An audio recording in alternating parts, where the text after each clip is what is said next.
And good morning, good afternoon, good evening, everybody. Welcome to another episode of the Cameron Woolley Show. Across from me is Ming Chen. What's up, everybody? And I'm Cameron Woolley. So, quite an up and down week. What a week! Very up and down. Very up and down.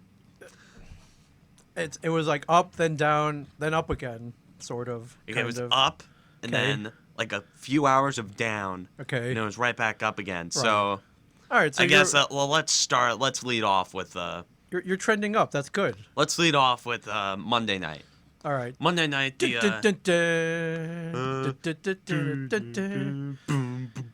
Are you ready for some football? They're not using that anymore. Oh, you think Hank Williams would have survived 2020? God, no. Probably not. No, of course Hank Williams Yeah. wouldn't have survived Well, I think 2020. the lyrics "All my rowdy friends are here on Monday night." Like you're not supposed to have any rowdy friends over on Monday night. So they're like, we're not going to use that song this season. Really, Like, man? yeah. That's what I heard the reason was. Yeah, sure. Yeah, but first Monday night game of 2020. Monday Night Football, the New York Giants, their damn near annual Week 1 primetime humiliation at the hands of a team that is way better than them, and that makes me stay up super late and then have me go to bed stewing. As the New York Giants got predictably beaten by the Pittsburgh Steelers by a score of 26-16, but really 26-10. Yeah. Just a garbage time touchdown. Yeah. So, this game has the okay, the good, We're the going not the not so good, Are we going the bad, the really bad, and then the New York Giants. Okay. I thought you made like your good your pros and cons list. Pros is like this. Cons is this. Yeah. Kind of like Okay, this. so What's the I'm gonna start off with the okay. The okay. Okay. Was I say the defensive line was okay. I Had like the defense they had a defense for a whole quarter. I will say that for one quarter the defense looked good. They were getting pressure on Roethlisberger. Things were looking good. Things were looking really good for a whole quarter. And the play calling was also good to an extent. to an extent. Yeah, Jason Garrett wasn't doing a bad job whatsoever as offensive coordinator. I did like the play calling a lot better. And when you say a quarter, you do mean the first quarter, right? Yes, the Okay. first quarter. Okay, so you had to be a little optimistic.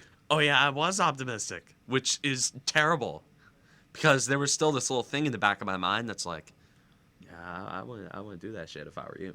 Right. You're just waiting for the collapse. Yeah, I was But waiting as- for it. I'm like, okay, where's the catch? There's gotta be some kind of catch to this, Right. and And it happened. of course, after Daniel Jones, who aside for the couple of mistakes that really hurt him, looked fantastic. Yeah, All I can say, dude, did you watch that game, right? I did. You watched it? Dude, you saw him. Yeah. He was making play after play after play. I'm like, oh His- my God. He looks stronger. His arm looks stronger. I don't know if that was just me. And okay, the thing that my favorite part of this game, like a thing that I Besides haven't the that 41, I haven't seen the Giants do this in years. Okay. The Steelers were stacking the box. They were committing run. It was 1st and 10. They were running a stacked jumbo formation. Right. You're thinking they're running. And then the Giants, who haven't done this since the Gilbride years, ran a play action. Everybody was biting run. Everyone on that Steeler front seven was biting run. And it was just a deep post. Daniel Jones, just a perfect throw to Darius Slayton. Perfect. Okay, 41 yards. A dime. A straight up dime. Outran 2 defenders. Now, that was just a perfect fit. Because Minka Fitzpatrick didn't get a very good read on it. Well, he was probably thinking that, or I think Fitzpatrick was playing down low on Engram. I think I read from an article on the Post. Yeah. Apparently, Fitzpatrick was going underneath to Evan Engram, which led Joe Hayden and some other random defensive back to cover Slayton. And I gotta say this about Darius Slayton: he better get more touches. He better get targeted more, because that was my main problem with the offense last year. They didn't use Darius Slayton nearly enough. Yeah. We saw from this game, he's taking another jump. He's ready to become a number 1 receiver. Hell, he already is the Giants' number 1 receiver. He is. And they need to keep putting him in this offense if they want to win games.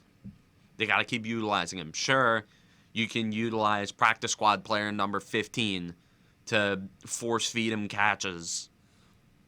But dude, just keep targeting Slayton. It works. We saw from this game. We saw from last year. It worked. It was a beautiful play. Keep going to Darius Slayton. Definitely keep going to Darius Slayton. Yeah.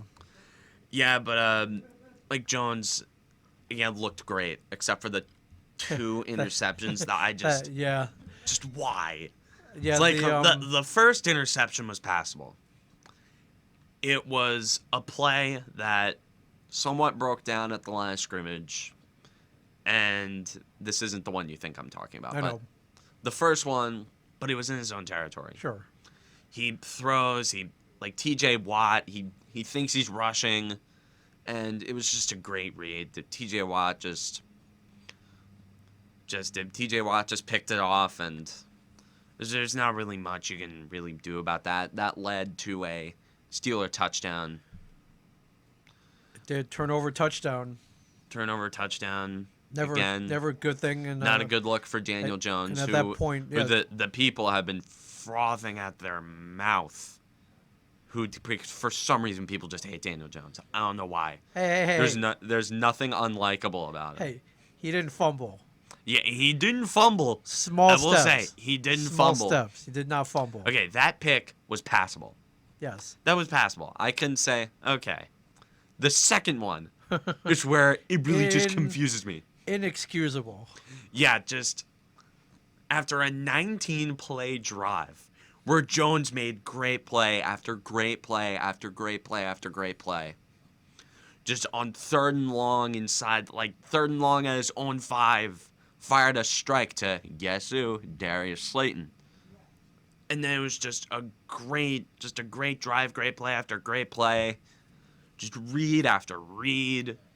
Just clutch, just poise, just so much poise in that drive. You would feel good, and you're like, all right, at the very least, we're getting 3 out of this. But they should. Yeah.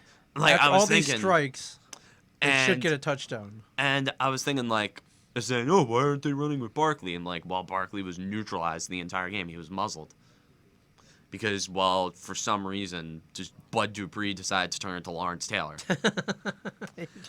Put on some pressure and got that ball tipped. Yeah, and then it was just this rollout to the left, and I could see what he was trying to do, but I don't know. There was some people are saying he was trying to throw it away. No, that was not. Yeah, that did not. I mean, I'm not. Nah, but apparently the Dupree might have hit the arm. They're saying he might have tried throwing it away, but. Regardless, at that point, you just take the goddamn sack, man. Yeah, take the hit. Take the hit. You lose a couple yards. Just take the sack. Take the sack. Big deal. It would have been 3rd down. So you would have had a couple more tries, and at the very least, you get 3 out of it. Keep the momentum going, and I think this was this a play that killed everything. Yes. Okay. I will say this was the play that kind of. Did you know that part in Lucha was like, snap back to reality? Oh, there goes guy, just like Mom that. Spaghetti, yes. No, the Mom Spaghetti. Mom Spaghetti just kind of just started. Yeah, and then after that, they were throwing up on their sweater already. Mom Spaghetti. Oh no, just like the defense just completely collapses. Yeah, just the offense just goes stagnant. Reality sets in. Oh man, and it's just the New York Giants, and if you told me that we would have lost by 10 to the Steelers, I would have been like, okay. I'm like, yeah, okay, only by 10, great. But when you set it up like this, it's disappointing. Right. Because there were so many points in this game where the Giants had they had great chances. They had great chances, but we've been talking about, oh well, they were competitive. We've been saying that for way too long. And in a lot of games last year, they weren't competitive. Right.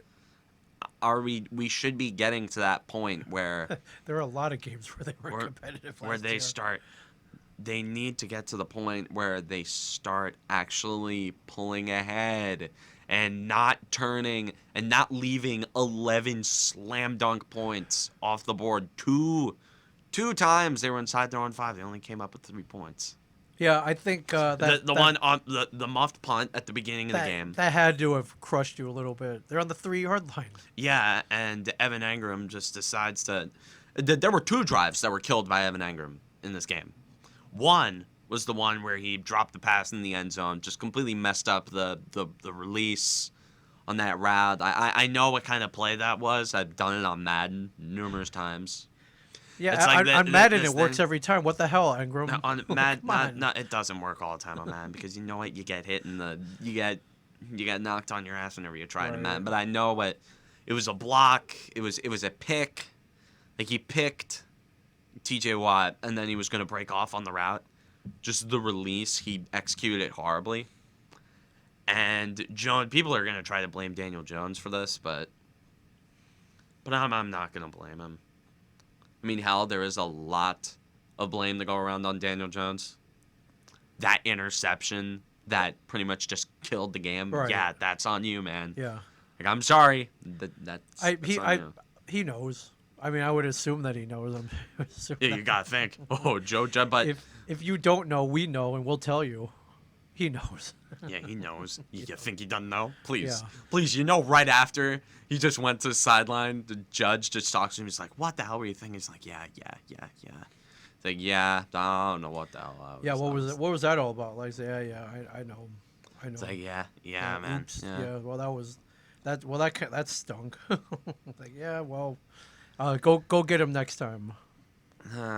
Well, I mean, if this was the game to lose, I guess this is the one. People are talking about the Steelers as a Super Bowl contender. Meanwhile, I don't buy it, man. Sure, they have an insane defense. Right. And Big Ben looks like he's back to some extent. He threw for 3 touchdowns. Yeah, 229 yards, 21 for 32. Not bad. No picks. Not bad. No mistakes. Benny Snell turned into Marshall Faulk. Yeah, so right. Freaking cool. Like Barry Sanders. 19 carries, 113 yards, 5.9 yards per carry. Not bad. And then on the receiving end, you kept hearing Juju Smith-Schuster. 2 touchdowns. Chase Claypool had a really good catch over James Bradbury because why not? Yeah. And but yeah, again, no fumbles on Roethlisberger's end, which is good. We'll go over the Giants stats. Daniel Jones, 26 for 41, 279 yards, 2 touchdowns, 2 picks. One, we'll give it to him. The other, not so much. Yeah, Saquon Barkley was muzzled, 15 carries for 6 yards on the run in the run game. Yeah. But in the receiving game, on the receiving end, he had 6 receptions for 60 yards. So I guess I'm glad they got him in somehow. Right. Look at Slayton. Darius Slayton, 6 receptions, 102 yards, 2 touchdowns. Gotta love it. Great stuff from Darius Slayton. Barkley, are you worried? Oh no. Okay. Oh, God no. Why would I be worried about him? It's more the running. It's more the run blocking that I'm worried about. But again, it's the Steelers' defense, dude. It's what the hell are you gonna do? Sure. Well, what did you think about the offensive line? I will say Jones. He looked like he Jones had. He was scrambling a lot. I mean, it's better than I've seen from most years. Like I'm like, oh my God, he actually has time to throw. There were times the pass blocking. I don't mind the pass blocking. It was good for playing a team like this. First time playing as a cohesive unit, it was great. Okay. Especially Andrew Thomas. And you know how I know he had a great game? How? Never heard his name once. That's how you tell an offensive lineman's having a great game. Right. Because you never hear their name. Oh, he missed a block. It's not like he fell down. He wasn't in position. Or one that I'm used to hearing. Holding offense number 78. After like a 50-yard pass. Right. Good point. I didn't hear his name once. He was fantastic. Andrew Thomas, That was he was probably a player of the game, I gotta say. No, not Darius Slayton. Blake Martinez looked one of the Giants' other acquisitions. He looked good. Yeah. He looked really good. Oh, there were times where he would make good tackles, good plays, tough plays. Leonard Williams, he got a sack. Leonard Williams, who didn't have to change his address, moving from the Jets to the Giants. Yeah, I think I told you he came in the secret stash one day. Like one day, he's this huge dude. Come, I was like, holy crap! I think that's Leonard Williams. I think I got a photo on him with him. It's like I got to put this on Instagram. Like, hey, Leonard Williams. Hey, Leonard Williams. He's on the this is when he was on the Jets. Oh my God, Jets defensive end Leonard Williams. Oh my God. Although it doesn't compare to that time when I was at Yankee Stadium and I was peeing in the urinal next to Nick Mangold. Wow. I remember when I was like done, like I remember I was taking a piss, and like, then hey, like I was in the club lounge. Yeah. In like the club area. It was probably one of the best times I've ever had at a sporting event. It was so fun. It's like Severino just pitched a goddamn gem. Giancarlo Stanton's first home run at Yankee Stadium. Wow. It was fantastic. But honestly, and all the mobsters, the oh yeah, the gangsters were there. The chirping Joe West with the hipsters and mobsters. Just guys who have blood on their hands. Different crowd than the bleacher creatures, you're telling me? Yeah, different crowd than the bleacher creatures. They're bleacher creatures, but with money. Right. They were just Italian. They were really Italian. That's dangerous. And yeah, pretty much I was after the game, everybody goes to the urinals because they haven't gone to the bathroom all game. And then lo and behold, like after I'm done, I look just this big specimen going to the bathroom. Unmistakable, was wearing a Jets hat. And he was there at the game on the Jumbotron. It was and now, starting center of the New York Jets, Nick Mangold. Yeah, Nick! And, yeah, I just looked up and I washed my hands and I'm like, I remember I was there. I'm like, holy shit, that was Nick Mangold. Yeah, holy crap. He's peeing right next to me. Like, oh my God. That was like awesome. I was washing my, I'm like, oh my God. Mom, you'll never believe where I peed next to him. Oh no, I didn't tell. Like I told my friends, I'm like, oh my God, you'll never guess where I peed next to a Yankee Stadium. That's great. Did you wash your hands? Yes, I washed my hands. Yes, I washed my hands. It was so. And the funny thing is, they had like TVs built into the mirrors. Dude, it's the Yankee Stadium Club Lounge. I've never been up there. No, it's not. It's like below. It's on like the lower deck. Right. Like it's huge. It's like got a buffet of everything. All you can eat cheese fries. Wow. And while we ordered, we like my mom and I, we sat in a booth, and it was just like, it was like, you want cheese fries? I'm like, yeah, Yankee Stadium cheese fries. Yeah. Is there a limit? They come a plate, just a platter, just crispy fries, just really good. Like, you know when fries, they're crispy on the outside, but they kind of feel like mashed potatoes on the inside. Oh yeah, heavenly, yes. Yeah, why yes. It was just cheese sauce all over them, and it was. I'm getting off topic, but not really. It was at a sporting venue. You peed next to Nick Mangold. Long story. Sports. Long story short, the cheese fry theory. It was proven in 2018. Sure. I mean, the cheese fry theory was proven in 2018. Right. The one time it's a lock. The one time because remember the one time I go to Yankee Stadium, didn't get cheese fries. Yep. What happened? It was when Sonny Gray gave up that grand slam in the first inning. Got killed. Although the fun part of that game was booing him. I had so much fun booing him. Well, at least you got your money's worth. Money's worth.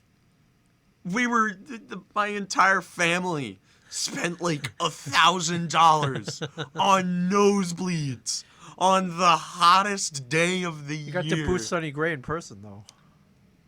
Good point. But not. I don't know if that's worth a G, but I get. Like $1,000. Everybody was miserable, and I was up out of my seat by the end of the first inning. So, I had to stand up the rest of the game while I watched home run, Mookie Betts, JD Martinez, and Judge has gone down for the third time tonight. Chris Sale just dealing. I remember. Yes, I remember because you constantly bring it up. It was traumatic trauma. Yeah, it was trauma. If you look up the definition of trauma in the Merriam-Webster's dictionary, you get this story. Yes. You get this story. So, well, I mean, I don't know what you were expecting with the Giants. I mean, I wasn't expecting anything. I was not expecting anything. Were you expecting more than this? No, okay. I wasn't expecting more than this, but I'm somehow still let down. Oh, well, yeah. I mean, that's... Yeah, I'd like to cover something else from week 1. I'd like to cover... Yeah, we're talking about Tom Brady? I'd like to... Okay, well, I'm not going to talk about too much Tom Brady, but it was funny. We got to bring it up. But, yeah, go, please, proceed. Let's scroll down a little bit. Okay. Scroll down a little bit. Scroll. Right there. This one? No. The one below it. Oh. Eagles and the Washington football team. Oh, dude. Oh, my God, yeah. Good game. Oh, my God. I would have never seen this coming. It was so funny. It was so funny because the Eagles, I think they scored 17 points? They were up 17-zip, in the second quarter. Yeah, at the for halftime. And prior to that, Washington missed field goal, punt. Was not looking great for them. The Washington football team. But were very they were looking like the meme, the Washington football team, and then lo and behold, the Eagles do this thing that they always do against other teams, but they never do it against the Giants. Yeah. They blow the lead in royal fashion. Huge. Royal fashion, 17-0 lead. It gets blown. I'm watching. All my friends were in a call on Sunday because, it's the holy day of the forward pass. Yes, it is. Everybody did the first football Sunday of the year. Everybody's talking. Everyone's ripping on each other. It's like, your team sucks. And they're just saying, hey, Cam, your team sucks. I know, right? No, you don't know. You don't have to tell me this, but thank you. I know. But at the time, you're like, who sucks worse? Washington. And then it didn't happen. But the Washington football team actually did it. And I remember I texted my dad in the middle of this game. 27 unanswered points, ladies and gentlemen. That's and I got no love for the Eagles. And I remember I said, we were, oh my God, the Washington football team. And then I said, why can't the Giants play these Eagles? And he says, and he replies, I've been saying that for 40 years. Good point. Yeah, the Giants, they always get the perfect Eagles. They always get the two best Eagles game. The two best played games by the Eagles every year against Giants. The Giants could go clockwork. The Giants could go 14-2, and the Eagles could go 2-14. But those two? Yeah, they were against the Giants. Those two, yeah. The two Eagles wins would be against the Giants, and the two Giant losses would be against the Eagles. Yeah. And they just go on a tear, man. I don't know what got into them. It was right before the half. I don't know what happened to Dwayne Haskins. Yeah. You gotta look at that. Hold on, I want to look at his line. Okay, well, Cameron, I can pull that up here. Go over to football team. Football team. I was like, wait a minute. Team. Where's the team name? Dwayne Haskins. Yeah, he was all right. Fairly mediocre, like literally mediocre though. 17 for 31, 178 yards, 1 touchdown. It's right down the middle. Didn't shit himself. Did not. Didn't shit himself. Won the game, so. He's doing something right. And, we don't follow the Redskins. We have no love for the Redskins. We don't hate them. I don't think you hate them. Football team. Or football team. Football team. However, in the past, seeing this, we knew it was over. They would just roll over and die. Where did they get this fight? Was something said in the locker room between halftime? Was there some kind of motivation? No, because what happens when an immovable... Okay. At this point, it's an immovable object playing against an immovable object. Sure. The Eagles, or it's an immovable object going up against, or two movable objects going up against each other. Okay. What do you get? You get one movable object is gonna beat up the other movable object. Sure, it's gonna move the other object more. Yes. And You seem to forget that these are the Eagles. Sure, they did have that one Super Bowl, but after that, it was right back to your scheduled programming. The Eagles are still the Eagles. You gotta know this. And I know I'm a Giants fan who has been given nothing but nightmares by the Eagles. These are still the Eagles who, when they're not playing the Giants, remember, they choke. They have a PhD in choking. Well, they choked in grand fashion Against the Washington football team. So, against the Washington football team. Yeah, other than that, I don't really feel the need to break down the Bucks Saints game. Oh, I just thought it bared mentioning. I don't really. Brady didn't look that great. Yeah, picked off. I mean, they have 2 or 3 picks. I can't even remember now. It was that just no reason to. Okay. No reason to bust your balls over it. The Right. Browns got their asses kicked, which is funny. That's always a running joke. That's always a running. Did you watch the Chargers Bengals game? Did you catch the end of it? I know that Joe Burrow. He looked good. Yeah, I know Joe Burrow looked good. Like, I've gotten eyewitness confirmation that Joe Burrow indeed looked good. Now the stats are saying 22 for 36, 193 yards, 0 touchdowns, 1 pick. That looks like shit. But he did have this really good-looking rushing touchdown that was plastered everywhere at like 5 Eastern time. That was the number one thing trending on Twitter. It was Right. Joe Burrow. And I have gotten told that he looks good. I've gotten told that, the play calling in the offensive line was terrible, which, hey, if you start Bobby Hart at right tackle, a week 1 starter Bobby Hart, you're screwed. Right. Believe me, I've been through it. I've been through starting right tackle Bobby Hart. Ended in dramatic fashion as the Bengals went for a game-tying chip shot, and they missed it. Well, he looked like he pulled a hamstring. They bungled. They bungled. It did, but it looked like he got injured. Okay, so long story short is they bungled. They bungled. Well, it's the Bengals. What do you want? But I felt bad for him. Yeah, it looked like he it was like Randy Bullock. Randy Bullock, fat Randy. He literally pulled his hamstring kicking the ball, and it went wide right.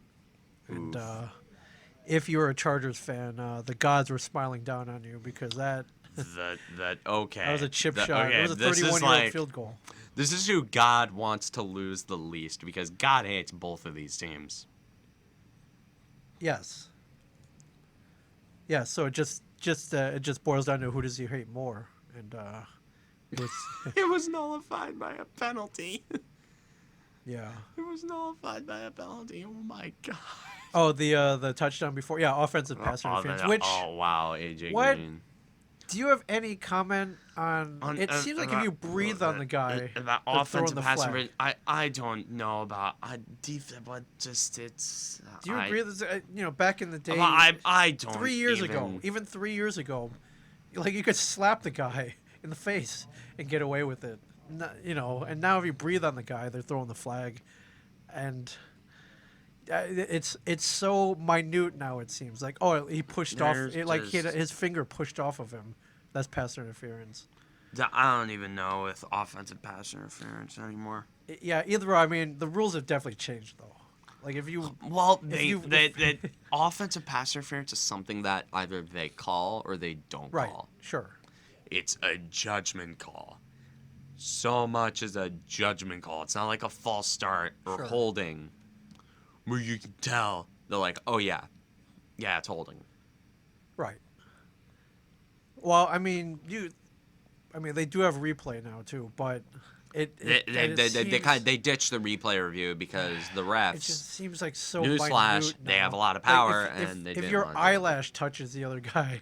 I don't know about offensive pass interference. I'm not gonna try to understand the great intricate mystery that is NFL officiating. Okay, I didn't know if you had. I'm not gonna try. I didn't know if you had an opinion. but I don't have an opinion. Nah. Well, you will when they call it on the Giants in an important. Yeah. They did call it on the Giants in an important situation. Yeah, Evan Engram pushed off. Good point. That was the other drive that I was talking about. Right. That Evan Engram killed. Yeah. That was the other thing I was talking about. And of course, fans love to bitch and whine. That's what fans do, my friend. They love to do it. They love to blame officials. That's what fans do. And I literally learned why that is in a psychology textbook. Literally just learned that. Is it fighting back against people in positions of power, or what's? No, it's self-serving bias, I think. Self-serving bias. Oh, okay, yeah. Fair enough. Would you like to look ahead to Week 2 as the New York Giants travel to Chicago, to Soldier Field, to play the 1-0 Chicago Bears? Bears. Yeah. It's like, oh, I think I'm having a heart attack. Bears. Yeah, they crushed the Lions last week, if I'm not mistaken, and I believe Mitchell Trubisky had a pretty decent game. Yeah. But yeah, well, after the drop by DeAndre Swift. After the drop, yes. That drop by DeAndre Swift was... That was a killer. Abysmal. And it's just, of course, it's the Lions that suffer it. Yeah. I'm probably going to be calling my friend, who's my other football therapist.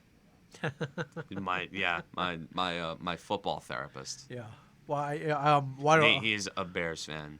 Big Bears fan, and we talk about football, and whenever the Giants and Bears play, we make it tradition. We make it a big tradition to call each other, and we don't even rip on each other. We just respect. All right, so you just talk about the game. Yeah, we just talk about the game. We react whenever something big happens.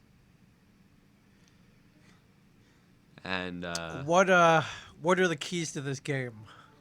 Can they pull it off? For starters, no, they can't. Okay. And if they were to win, they would have to, well, for one, have a defense, which I can't see happening. 2, they'd have to run block, which, yeah, don't see that happening. Yeah. And C, rookie Andrew Thomas, who had a great game, is going to have to contain Khalil Mack. Don't see that happening. Well, that's a tall order for anybody. And nothing good for the Giants can I see happening. I can't. Not in good conscience can I say that the Giants are going to win this game or that they have a chance to win this game. Okay. I am not going to say they have a chance. Okay, well, we'll just have to watch and see, which I will on 1 o'clock on Sunday. I like that it's a 1 o'clock game, though. Yeah. Don't lose sleep over it. Well, wait, were you losing sleep over a 7 o'clock Giants? It keeps Giants, you stewing. Pittsburgh. It keeps you stewing late. Okay, you were just you were steaming mad. Well, it's in my bed. I consider going to bed at like 11:30 on a school night late. Sure. It's what I did last night, which last night. Sorry to pivot so quickly, but. My God. You were watching a very long baseball game last night, and there's a reason for that. Oh my God. Yes. Would you like to elaborate, Cameron Woolley? I want to go back to last week. Okay. Well, you declared the season dead last week. A week ago to damn near this second. The Yankees almost got swept by the Baltimore Orioles last week. Yeah, the Yankees were hanging by the skin of their teeth on that 8th wild card spot, or on the 8th seed in the American League playoffs. Well, in part, you can hanging. They were dangling by a thread, and in part, to be fair, I had a point. I had a really good point. They were looking dead in the water. Nothing was synced up, and then all of a sudden, I don't know what the hell my rant did to this team, but they started pulling off win after win and after win. I credit your rant because I was reading other articles like, oh yeah, I think Cashman went up to Buffalo before they played Toronto that next series, right? And he gave you ranted about his rant, but people were trying to give him credit for the turnaround. No, it was your rant. Him credit for that turnaround. You heard that? That was a rant heard around the world, or at least around the city.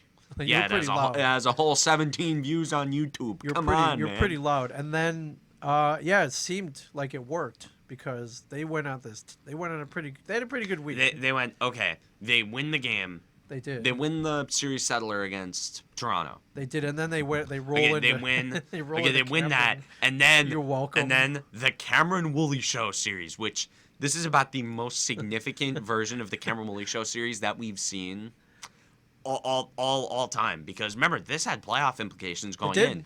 We were for like, both teams. I remember we were like, oh my god, this is a playoff series. I'm sitting there and I'm like, I was like, oh my god, I'm actually rooting really hard for the Yankees to beat the Orioles. And in that doubleheader,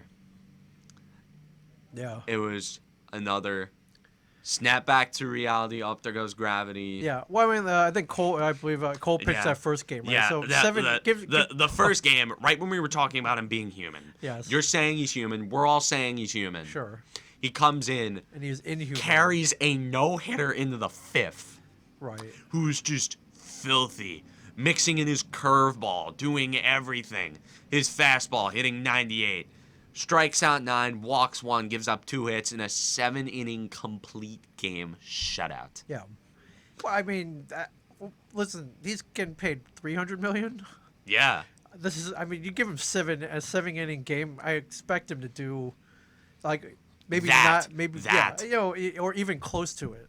Give up 5 hits, great. No earned runs. No. This is easily Cole's best pitch game as a Yankee. Wow. Well, and it came against the Baltimore Orioles, but yeah, it was in one of the biggest games of the year. It was a gem, and I'm trying to see. All right, well, he did throw 114 pitches. I was going to ask if this was a 9-inning game, whether he would have completed it. Oh no, he wouldn't have completed it. And the only reason his pitch count's so high is because he struck out 9 people. So yeah, it takes 3 strikes to strike out somebody. So, but this is the kind of you give Cole 7. You're like 7 innings. I believe this is his first doubleheader 7-inning game. Or is no? Okay, maybe not. He's pitched one before. He pitched one against the Rays. Okay. Oh, did they lose that one? And he pitched one against the Braves. They won the one where he pitched against the Rays. They lost the one. That was the one we watched when Ronald. Right. That was when Ronald Acuna. Yeah, just started to go off. That was like Ronald Acuna, Marcelo Ozuna. Yes. Dansby Swanson, all of them just kind of took him deep, and that started a stretch of a few games where we were thinking, might be bad, but then the second game comes around, and it's just a slaughter. 4 runs in the first inning. It is. That was the rookie Keegan Aiken. Keegan Aiken, yeah, he gives up. He gives up a few. He gets absolutely shelled. And not much happens until around the bottom of the 4th. Yeah, and then I think that was the first of 2 3-run home runs that Voit, man. That Luke Voit just drilled. Major league home run leader Luke Voit. Yeah. Home run leader Luke Voit. Just hits one in the 4th. Hits one in the 5th, both off Asher Wojciechowski. They think that the ch is silent. Is it? Okay, so. And it was again just decent enough pitching by Tanaka. Yeah, 5 innings. It looks good. 3.16 ERA. Good stuff. Then we move on to the 3rd game, which was the closest the Orioles came to winning. And this was one of those games where you just expect both teams to lose. It was a bummer. One had to win. And making his 2nd career start, Cosmo Kramer comes in, throws it. Jerry. I'm pitching against the Yankees again. Yeah, not bad. 5 innings, but 7 strikeouts, 3 walks, 1 earned run, 4 hits. Not bad for Cosmo. Jordan Montgomery looked fantastic. He did. 9 Ks, man. Where'd that come from? I don't know, man. Tell me where that came from. Then Chad Green comes in, Zach Britton, Aroldis Chapman comes in, shits his pants, and then while still striking out 2 and then throwing a scoreless inning. Jonathan Holder comes in at the top of the 10th, and actually he gets the win as a walk-off sac fly Yeah, so by Luke Voit ends it. And to be honest, this is where I hate the rule. Where yeah, I hate the rule. I hate the rule regardless. Wild pitch. Who's on second? Moves LeMahieu to third. All right, and then sac fly. Not the best base runner, and then fly ball deep enough where it's no doubt he's going to score. Cedric Mullins still catches it just because. Because Cedric Mullins turns into Deion Sanders when he plays against the Yankees. Cedric Mullins is a great defender. Cedric Mullins should win a Gold Glove this year. After against the AM, I gotta think he might be close to a Gold Glove. Yeah, and dude can bunt too. That won't get you a Gold Glove, but dude can bunt. But yeah, this one stung. This for me. Like I texted you after this game. And I'm like, yeah, this is. Oh yeah, you were like, well, that's not how I saw that going. I'm like, well. I'm like, this is more along the lines of what we were expecting in June. Right. And then this game Sunday. It's again not much happens. J Happ has a great game. It's tied heading in the bottom of the 8th. Gleyber Torres pinch hit, go ahead 2-run double. Yeah. Because why not? Why not? But yeah, Happ 5 innings. Ottavino, Jonathan Holder, Chad Green, Zach Bray. Yeah, they just threw in everybody. They're like, we're winning this game. Yeah. Like, okay. And Chapman, I was just kind of blew everything by him. 2 strikeouts. Yeah. And sweeping a whole 4 games at Camden Yards. At Yankee Stadium. Or Yankee Stadium. Oops, my bad. I was like, wait a minute. Well, I mean, at times Camden Yards might be Yankee Stadium South. Almost. I've almost been there. All the time. Been there. It's disheartening. Well, then all of a sudden the Yankees are back. All of a sudden the script just flips. All of a sudden the Yankees are back. What's going on now? Yankees are back in it, and then last night comes around. Oh my God! So last night get a day to recuperate, and then New York Yankees. Then they go back. Toronto Blue Jays. They go back to Buffalo, and no, they didn't go back to Buffalo. This is at Yankee Stadium. Oh, is it? Oh, right on. The Yankee Stadium. Oh, okay. Sorry, I'm getting all my stadiums. You know that this was reminiscent of the first round of the fight in Rocky IV. I'm not going to put it in Creed Drago yet. I'm not going to put it in the Apollo Creed if he dies yet. Right. This is like the first round because it's the first game of a 3-game set. Just a beating. Just a bludgeoning. And then you got whatever the... We'll pull up whatever the Blue Jays manager is, just he's sitting there like, oh no, and then bottom of the second, 7-run score. Derek Fisher, I think, had an error. I think that was what started the downward spiral in the second. Even Tyler Wade got into the even Tyler Wade, even old Tyler Wade hit a go-ahead single. He did, and then DJ LeMahieu singled, and then Luke Voit homer. Aaron cleans the bases. Aaron Hicks goes deep, and then bottom of the 3rd. This is where the Fisher error. This is where the Fisher error happens. Yeah, look, Gary Sanchez getting an RBI. I mean, he got hit by a pitch. Yeah, Gary Sanchez got hit by a pitch. Tyler Wade hit by a pitch. DJ LeMahieu comes up. Double down the line, clears the bases, and just like that, it's 12-1 in the bottom of the 3rd. Blink of an eye, ladies and gentlemen. But wait, there's more. And then top of the 4th, Lourdes Gurriel homers. And then bottom of the 4th, the strangest thing happens. Gary Sanchez, bye-bye, into the left field seats. Wow, 3-run homer. 3-run home run. And then Luke Voit hit an RBI single, a blooper. Made it 16-3 in the bottom of the 4th. And then you just got... You got the Blue Jays manager going like, throw the damn towel! Throw the damn towel! No, don't take me out. Whatever you do, don't stop the fight. You stop this fight, I'll kill you. Stop this fight, I'll kill you. They're holding the towel. Throw the damn towel! Throw the damn towel.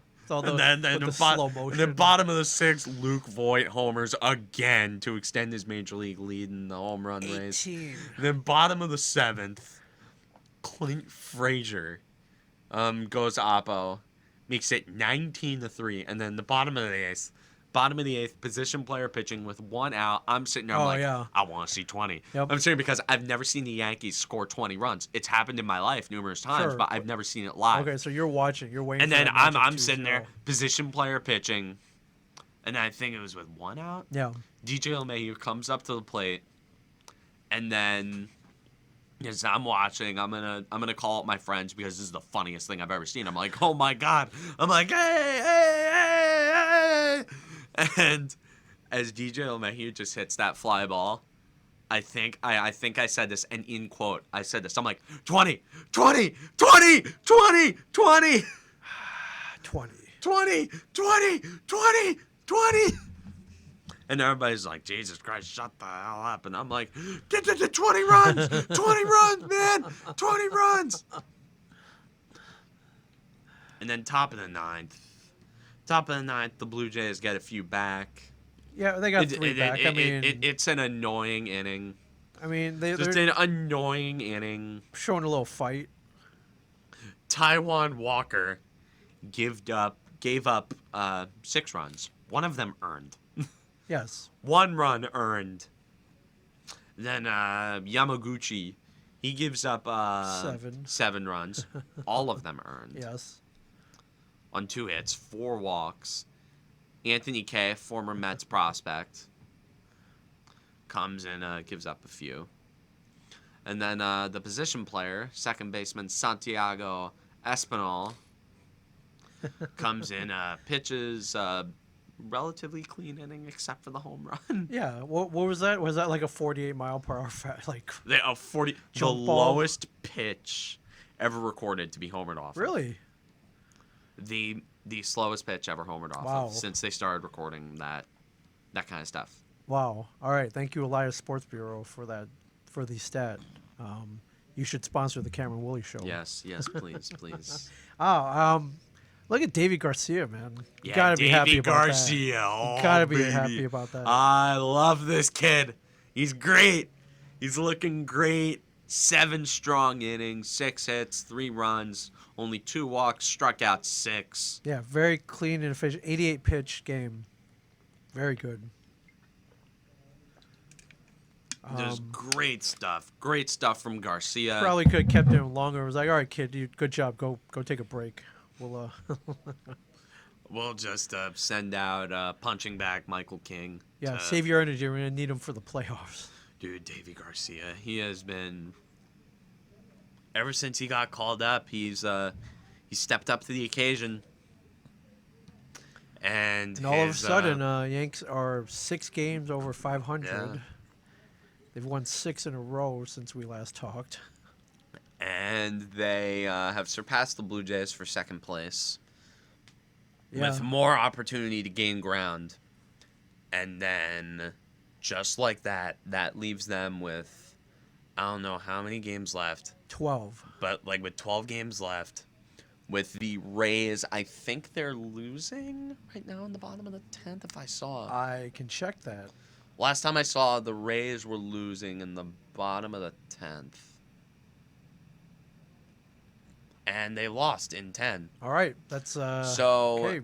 That leaves the Yankees with 3.5 games back, with 12 games to go, to possibly take the lead and win the American League East. Yes. I don't see that happening. The Rays are playing way too well. Yeah, Cole on the mound tonight. So yeah, with Garrett Cole, hopefully, fingers crossed. I'll cross him for you. I don't know. Yeah, fingers crossed. He throws a good game, but I'd like to talk about Davy Garcia for a little bit. Yes. What a start to his career this kid has had. He has a 3.28 ERA. He's 2-1. He has been just what the doctor ordered for the Yankees. Just really good stuff. One thing I can say about him is that he's creative. He's a crafty pitcher. He has more flavor than the typical Yankee pitching prospects. And what I mean is he throws something other than heat and sliders and a changeup. Because that's typically what Yankee pitchers that come out of their system come out with. Sure, heat, throw the changeup to throw people off balance, and then you need a good curveball in there. Heat, changeup, and sliders. And granted, the analytics might say good things about that. And heat and sliders is a good diet to get guys, but honestly, I don't like it. There needs to be more variety. There needs to be more Masahiro Tanaka-like pitchers in that Yankee rotation. And I'm not going to count Garrett Cole with his knuckle curve because that is just above and beyond anything that any Yankee pitcher can have. Well, that's why he's getting $300 million, ladies and gentlemen. So, Davy Garcia, my favorite thing about him is, sure, his fastball, it only hits mid-90s. It's hit 95 at the highest. But it's got life. It's got zip. J-Hap and Davy Garcia have the same relative fastball velocity.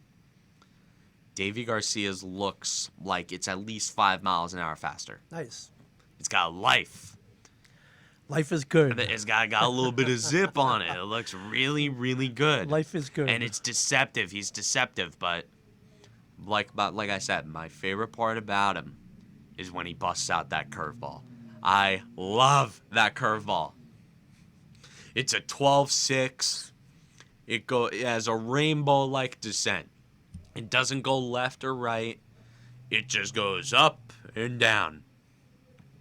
It's a really, really, really good stuff. This comes courtesy of Pitching Ninja. August 31st. Yeah, there's just some other... it's just showing other highlights. But yeah, Davy Garcia's curveball is just gorgeous. It's just buckling the knees, everybody. Anyways. That's Michael King highlights. Yep. Michael King. Blah blah blah blah blah. Just great stuff. Gotta love it. Anyways, just Davy Garcia's curveball. Just look at that. It's nasty. Oh wait, that's going down the middle. Nope. That's going. Nope. Just the break that it has. It's just really good pitch. It falls right off the table, ladies and gentlemen. Oof. Look at that there. That's not even fair.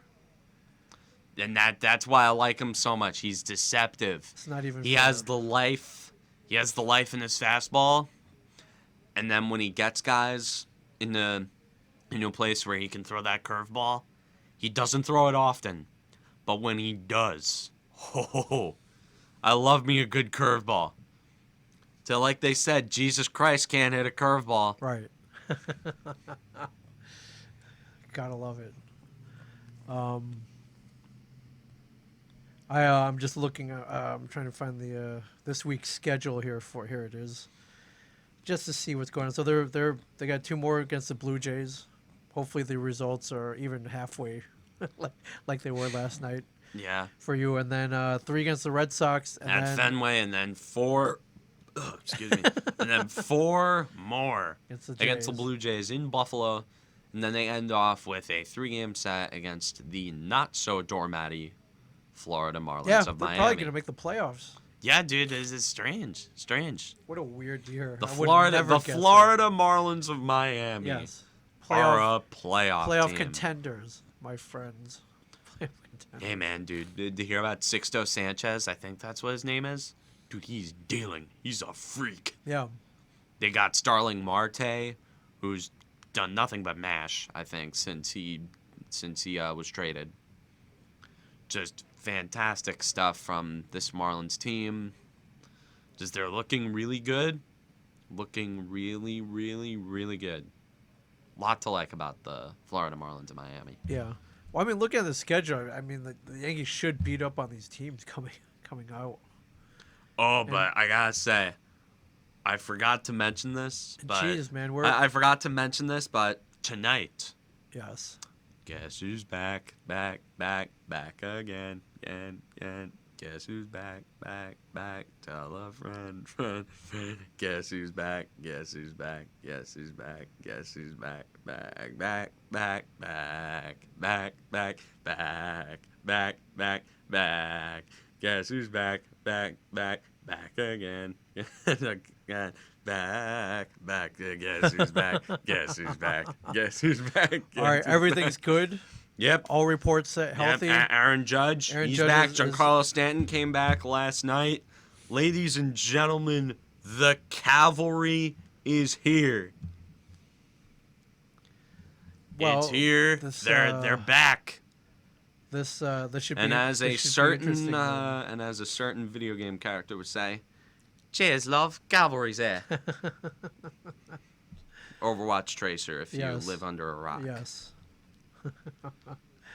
That was the first thing I thought of when I saw Judge come back. you thought of Cheers, Overwatch. love. The cavalry's here. Because that's what means cavalry's here. Also, it's just like on your left, and then it's like, oh shit. Okay, so a red hot Yankees team gets back in the span of 2 days. Aaron Judge and Giancarlo Stanton in the lineup at the same time. So this is what the Yankee lineup is looking like tonight. DJ LeMahieu, Aaron Judge, Aaron Hicks, and MVP candidate Luke Voigt batting fourth. Gio Urshela batting fifth. Clint Frazier, another dark horse, just masher, batting sixth. And bottom of the lineup, looking like a black hole as usual. Gary Sanchez, Tyler Wade, and Kyle Higashioka. And I'm wondering where Gleyber Torres is. He's probably hurt.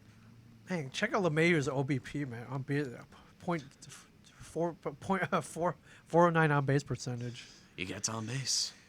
Does he ever? Dude, look at Clint Frazier's on base. 405, man. Yeah, man, you got two guys over 400 on base percentage. Not bad. Not bad at all. Well, I mean, I'm not a betting man anymore, as I don't sports bet, but this may, if I had to, if my life depended on it, and I'm not counting any spreads, but just pure winning or losing, I might put my money on this game. So, but we'll see. Just seems like Cole is back from whatever issues he had a couple weeks ago. I don't know. I mean, hey, if he builds off of this, if the Yankees can keep that momentum chugging, they can keep going, get hot before the playoffs, because this is a hockey-like situation now where it's not whoever it's not where you are in the standings. It's just if you finish hot enough. Yep. Yeah, and keep it going through the playoffs. Yeah, that's what I mean. It's whoever finishes the hottest. Yeah. Hell, that's why the Columbus Blue Jackets were able to beat the hell out of the Bolts. Although, granted, this year in playoff hockey, it's just been a crapshoot. Yeah. The New York Islanders somehow forced a 6th game on the Tampa Bay Lightning. Speaking of the Bolts, they have not moved on. The Islanders are hanging on. Is there any chance of them coming back? I gotta say, yeah, that there's a chance. They have some fight for sure. Yeah, dude. Tampa Bay's good, though. Barry Trotz teams, you can't count them out. Right. Tampa Bay, granted, they're good, but they're also the Tampa Bay Lightning. Yeah. And if anyone's curious on who they'll be facing, the Dallas Stars. I did not see that coming. Me either. I did not see the Dallas Stars being the team to make the Stanley Cup Finals out of the Western Conference. Yeah, it still feels kind of weird. I was happy to see them beat the Golden Knights for sure, though. Yeah, also the Golden Knights became quickly unlikable. Is there something that's just like Ryan Reeves goons someone, and everybody's saying, "Now with a clean head, Jesus Christ, zebra," and I'm like, "Oh, come on, man, it was dirty." I'm seeing people pull out the race card on Ryan Reeves. Like, I'm just saying that just because he's white. And I'm like, please, have you seen people talk about Brad Marchand? But yeah, Tampa Bay had plenty of chances to come back last night. Or just win. Not even come back, double just overtime. win. I went to double overtime against Semyon Varlamov. How do the Islanders win? How are the Islanders going to make the Stanley Cup final with a carousel at goalie? They don't even have Robin Lehner. Yeah. And even the stupidest thing about the Vegas Golden Knights, speaking of Robin Lehner, is that there are Golden Knights fans blaming Peter DeBoer. Granted, blaming Peter DeBoer for a playoff series loss. Hey, come on. Yeah. We've done it. We've done it many times, yes. We've done it before. Done it several times. But they're saying Oh, if Fleury were in the game, they would have somehow inspired the team to score more than 8 goals. I'm like, dude, that's the reason why you lost. Wasn't Robin Lehner. I know you love Marc-Andre Fleury. I like Marc-Andre Fleury too. I love me some Marc-Andre Fleury. I love the flower, but the flower. but just Robin Lehner is not the reason you lost.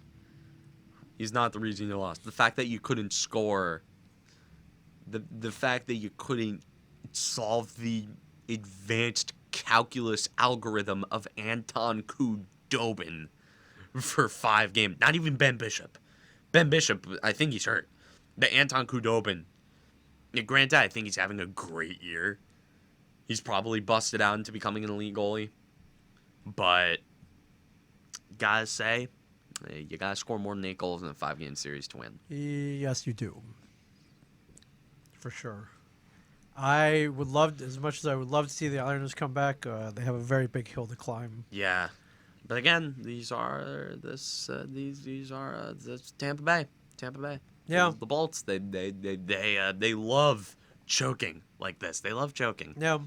They love doing that, and honestly, it'd be fun to see Bolts fans cry again. It was so funny, and it's just so much. Just there's this video. It was on the Tampa Bay Lightning subreddit after they got swept by the Blue Jackets. It was like it was one of the, hold on, I gotta go through this. All right. It was on Reddit. Okay, I'm gonna go to the link. I deleted Reddit off my phone because I hate Reddit, but Reddit sucks, but yes. What can I get for you? Can I get a Stanley Cup with extra dip? I'm sorry, sir. We don't sell Stanley Cups to President's Trophy winners. You don't sell Stanley, sir. I'm gonna have to ask you to call. I won 62 games, sir. Please. Don't tell me what to do. I want my Stanley Cup. I'm sorry, sir. It's company policy. Company policy, my Tesla coil. Sir, please leave the drive-thru. None of these things on my Stanley Cup. Sir, please leave before I call the Columbus Blue Jackets. What are the Columbus Blue Jackets gonna do? just the score. It was the funny. That's pretty funny. What are the Columbus Blue Jackets gonna do? That's pretty funny. Sam, in regards to hockey, the Devils have no stake. Peter Laviolette was hired as coach of Washington Capitals. Yes, What? breaking news. I love the the photo of him. He's at the Rock. You can see the Devils logos on the club seat behind him. Honestly, I'm not too. It's not Laviolette not being hired by the Devils that has me bent out of shape. It's not hiring Gerard Gallant. Honestly, Lindy Ruff isn't a bad coach. Yeah. Well, we'll see. Lindy Ruff, I mean, he'll put. It seems Nash Radine's going to be in charge of the penalty kill. Yeah. Which the Devils penalty kill unit most years it's good. Right. Most years, because you got Pavel Zacha with another year of development. Yep. You know one thing you can say about him, he's a good penalty killer. Yep. Thank God. Thank God for that. So. Yeah, they hired Mark Recchi to do the power play. Yeah. Which, if his track record is anything to go by. Let's hope it rubs off. Yeah. I would love to see a great Devils power play unit. They got the pieces.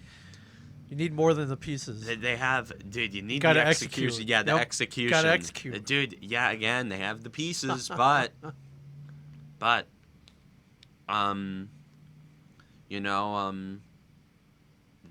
gotta execute. They have pieces.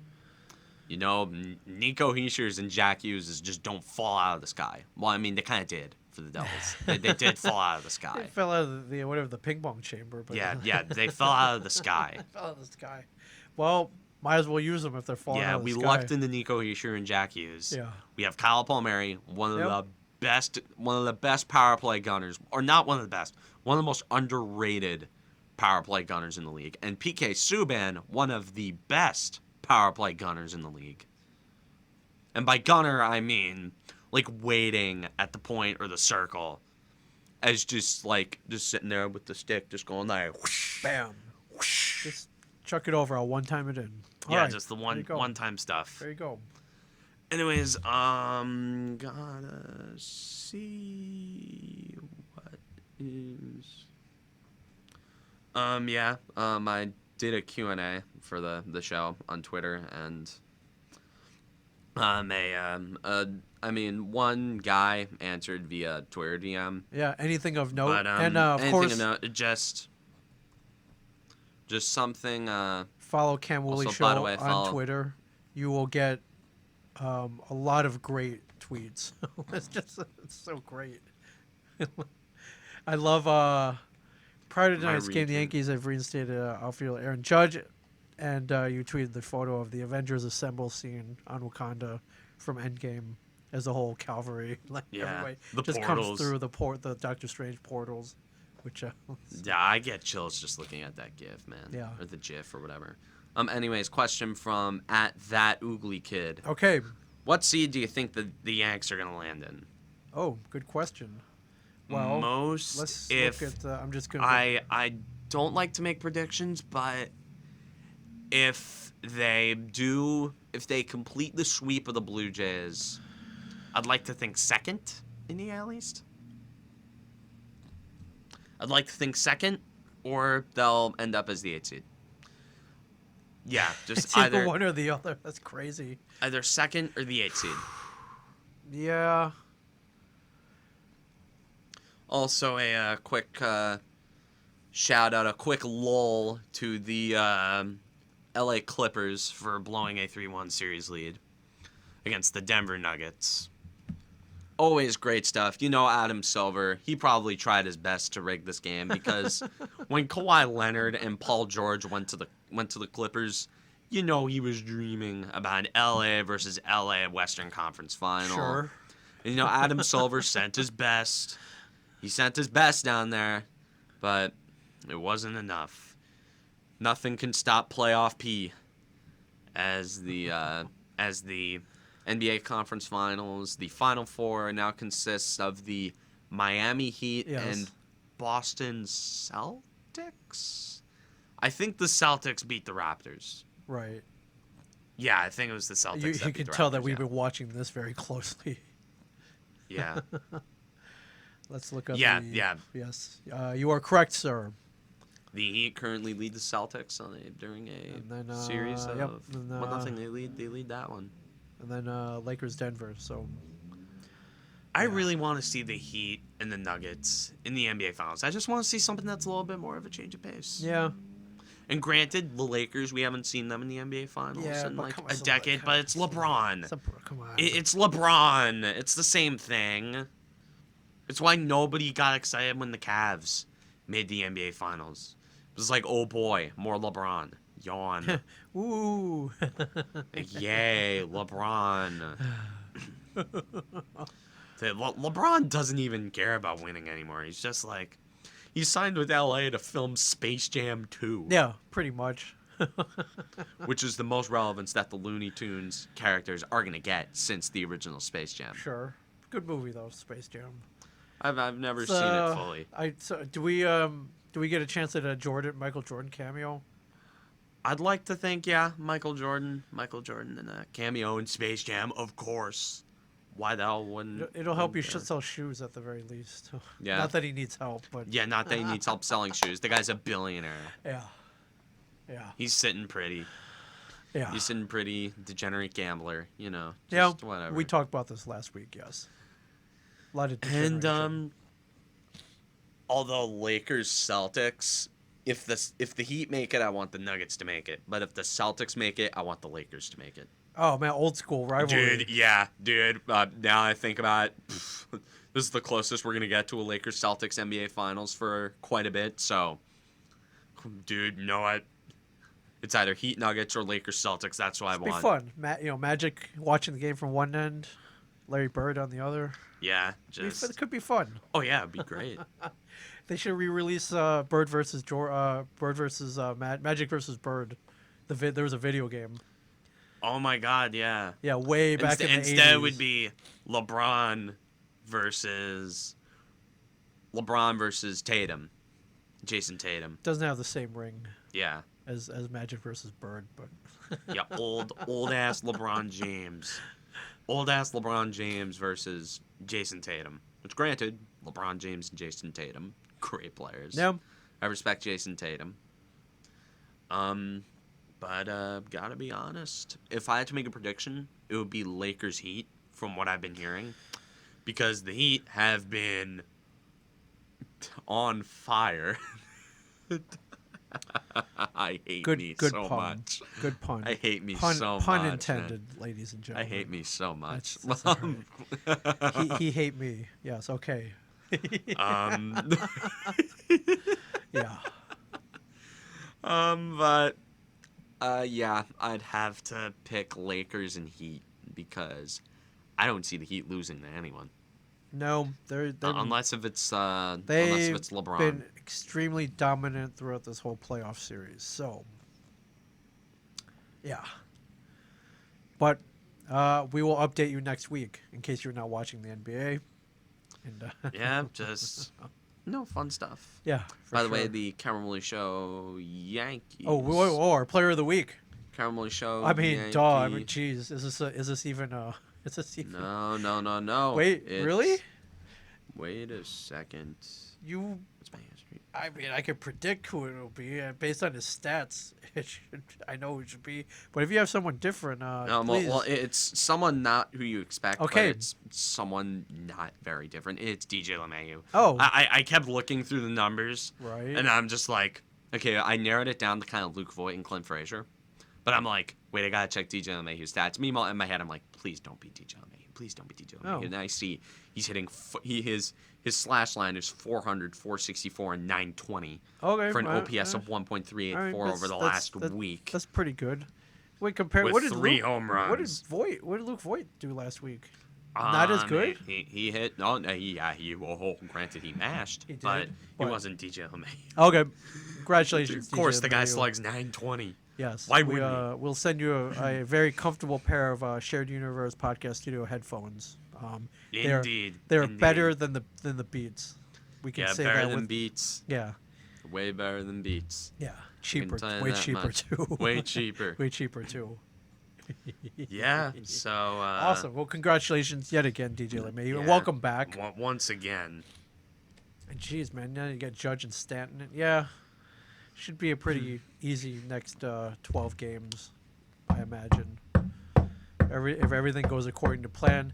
Hopefully the wind doesn't go over 20 miles an hour and injure Giancarlo Stanton. Yeah, hopefully. And hopefully Gleyber Torres is okay. Yeah, I'd like to. Hopefully he's okay. And Aaron Boone likes to be confidential about injuries. Too confidential. But yeah. Anyways, that should do it for today. So, from Ming Chen, Shared Universe Podcast Studio, I'm Cameron Woolley. Don't forget to like, subscribe, ring that notification bell. Ding, ding, ding. Stay classy, New Jersey.